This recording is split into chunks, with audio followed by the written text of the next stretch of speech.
ambulance services nationally are under great duress and pressure. There are non-stop calls, and as with the heat wave that we've had recently, that's obviously exacerbated a lot of people's existing medical conditions, and it's obviously making a lot of people feel worse at this time of the year because of just the general heat. Over 30 degrees, it's pretty hot, and when you're already unwell, make you feel a lot worse. Higher temperatures are taking the Midlands Air Ambulance to new heights. They've seen an increase this summer in the number of call-outs. The course of this weekend, it is obviously predicted to get really, really warm. We will see undoubtedly a huge rise in calls. There'll be a lot more people out and about, so people becoming hypothermic because they're active and out and about, or people who struggle due to medical conditions to regulate their normal body temperature will obviously be massively affected at in this time of year with a heat wave such as it is. When it's an emergency, every second counts, and the crew here normally arrive on scene within 10 minutes, whether that's by air ambulance or in one of these. This is a critical care car. It's been specially adapted to help carry out life-saving missions.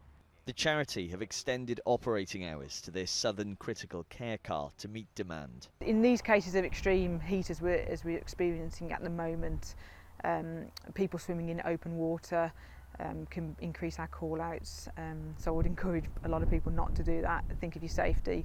And then of course the exacerbation of people with existing medical conditions that just don't deal well with the heat that we're experiencing at the moment. 009, thank you, that's all I see.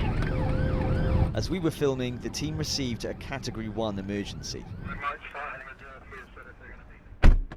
Well, it took 17 minutes for us to arrive on scene to what is a major roadside collision. You can see the aftermath there, debris all over the road. Paramedics are on site and are currently assisting with those involved. Rob Davis, who was in the car with us, is now heading off to Nottingham to assist with further care. A critical care paramedic drove us away from the scene. Road traffic collisions, he said, are the charity's most common cause of call-out. This time of year, you will, given the warmer months, probably see a greater volume and maybe a higher incidence of those involving motorcyclists, and school holidays will always see an increase in those incidents involving paediatrics. Call-outs come at a cost. £288 is the price of a critical care car mission. It goes up to almost £3,000 on average to call out an air ambulance. Even though we're not part of the NHS per se, we're a charity within our own right. The NHS ambulance services are under extreme pressure, and we're offering our support for that as we would do throughout the year. The charity have almost reached 70,000 missions. If temperatures continue to rise, they may reach that number sooner than they think.